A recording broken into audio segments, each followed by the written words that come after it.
welcome back to Bombastic Nation and ting. Back with more vibe for you. Yes, I. And this one is called 10 Most Funny Events in History. Yeah, I know we could take a little laugh about history and things. So let's go ahead and YouTube and simmer. I know what you're all expecting, but I will not be mentioning any genocide at any point in this video, so if that's what you're here for, you can stop watching now. It's time for a very serious video.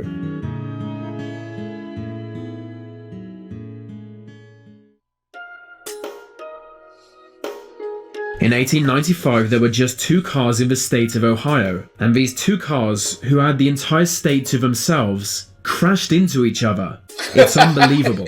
Interestingly, Ohio also saw what many consider to be the first ever car crash, when someone drove over a big tree root and hit a hitching post. Luckily, cars were so slow back then that no one died in either crash. In 1979, the president... Hey. Before I even go any further, I live right close to Ohio, and everybody over here where I live in West Virginia say Ohio drivers is the worst drivers on the planet. They're the worst drivers. Well, they had 2 cars, and only 2 cars in Ohio crash into each other. Is that a testament? And how come they don't make? How come they don't avoid the mistakes of history? Oh, Lord. ...of America was attacked by a giant rabbit. After going fishing alone in a swamp, he returned with a tale of absolute terror. While in the boat, a large swamp rabbit swam directly towards him as if it wanted to kill him. Carter had to scare it away by waving an oar at the bunny. The media soon dubbed the event a killer rabbit attack, and everyone was talking about how a rodent tried to kill the president. It's widely considered the most memorable event of Jimmy Carter's presidency, which must suck for him. Other presidents are remembered for boosting the economy or standing up to Soviet dictators. He's remembered for nearly getting JFK'd by a bunny rabbit.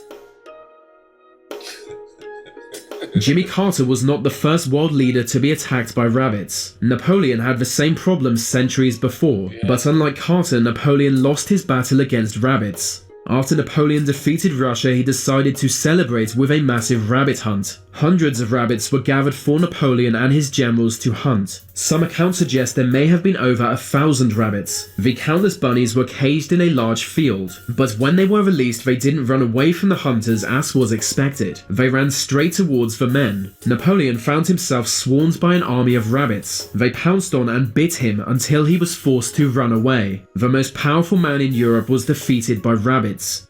Not to mention, they probably were as tall as he was.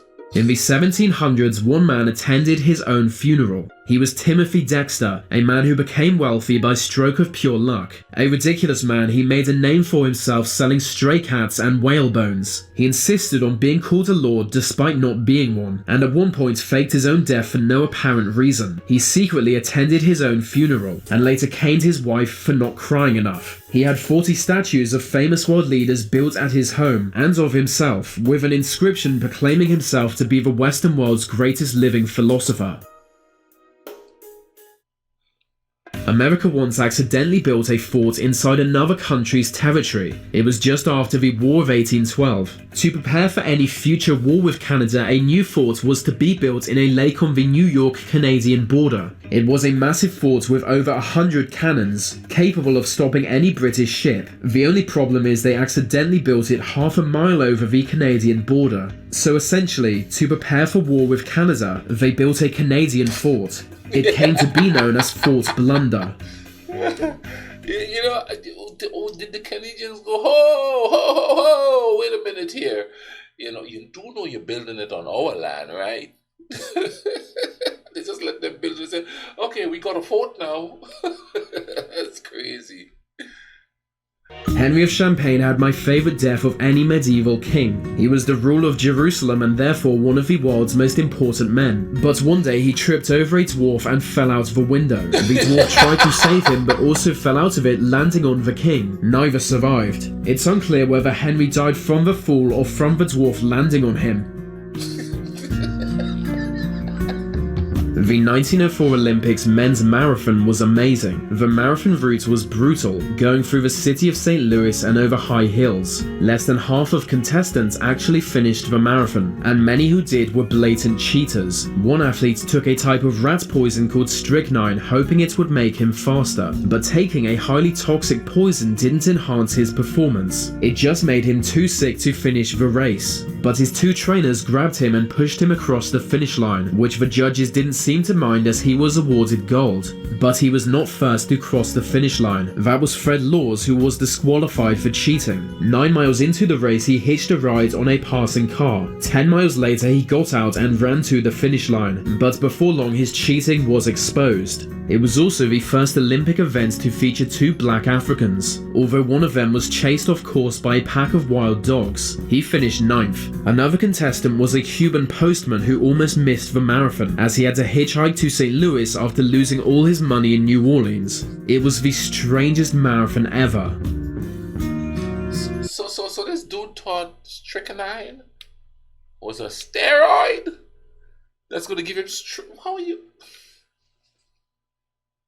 They deserved it, and he got the gold. Wow. Was that a gold in stupidity? In 1932, Australia went to war with emus. Emu are native to Australia. These ridiculous flightless birds are surprisingly hard to kill, and they basically do whatever they want. Emu became a problem in Australia's Campion district, where 20,000 of them were destroying farmlands with their big bird feet. In those days, Australia relied heavily on farming, so the government ordered a military operation against the emu. A small army was sent to gun down the birds with 10,000 rounds of ammunition, and so the first battle began. The men opened fire, but the emus somehow ran out of range before any of them were hit. Here's the problem. Whenever a mob of emus sense danger, they break into smaller groups and run in different directions. So they just kept escaping when shooting began, and those freaks are fast thanks to their massive legs. But humans had technology. Machine guns were mounted on trucks to chase down escaping emu people, but still the emu were too fast for the trucks. After multiple battles and thousands of rounds of ammunition, more than 19,000 emu remained, and Australia decided to just give up. Emu had defeated man in the greatest, most glorious victory of all time. Wow. It was a major embarrassment to the government, who ordered the operation partly as a PR move, even sending a camera crew to record the whole thing. So yeah, emu. Wow. 1917 saw the most Russian thing possible. It was during the revolution. The Tsar's Winter Palace had just been stormed by Bolsheviks, meaning they were now free to establish the Soviet Union, but that would have to wait. They first had some celebrating to do. Inside the palace was the world's biggest wine cellar, holding almost $100 million worth of alcohol. Okay. So Bolshevik soldiers just began drinking it. Word spread and civilians also began raiding the cellar. There was so much wine that Russia's capital was full of drunk people for several weeks. This event is known as the biggest hangover in history.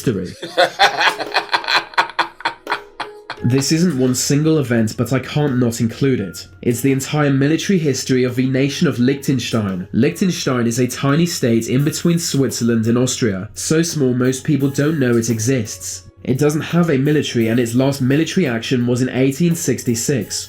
1866 saw a war between Prussia and Austria. Of the 80 men Liechtenstein sent out to fight, 81 returned. Apparently, they brought back an Italian friend. They abolished their military soon after. But in 2007, Switzerland accidentally invaded Liechtenstein when a military unit got lost and crossed the border without realizing.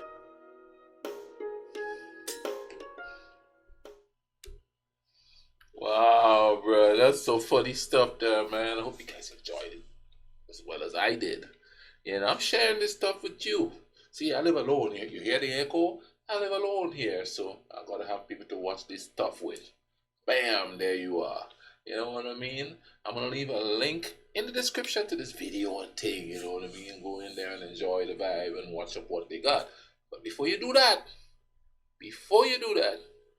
yeah, you know what to do. Click there and keep watching. Keep watching my stuff, man. I got some good stuff in there. I promise you, man. You know, hey, I started off a little shaky because, you know, I'm just a guy watching YouTube videos. You know, I ain't know nothing about cameras, mics, or nothing like that. work my way up, getting better. Because I like doing this thing, you know what I mean? And I hope you guys like watching it too. You know what I mean? So, go ahead and click that YouTube and Simmer and keep it cool running.